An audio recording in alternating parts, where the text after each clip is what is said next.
ખબર માર વાત મેઇન ગેટની ચાવી હોય છે ને એ રાજુભાઈ જોડે હોય છે તે આપણે રાતે એમને કહીશું એ રે આપણા માટે ગેટ ખોલી દેશે ને પછી આપણે પણ જઈ રાજુભાઈ તો આવીશું. 10 વાગે ઊંઘી જાય છે. આ તે રાજુભાઈ નું શું કામ છે તમારે?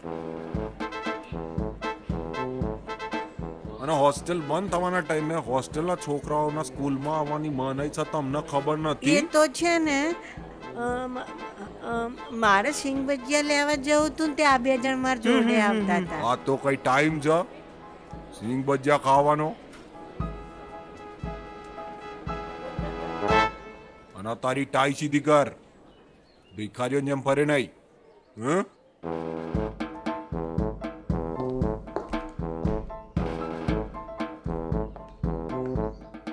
મેં કીધું તું કે ધીમે બોલો તમે બે હવે તો આપણે પિક્ચર જોવા જઈશું જ, એ આખી રાત. આખી રાત કોણ તારો બાપો થિયેટર ખુલ્લું રાખશે?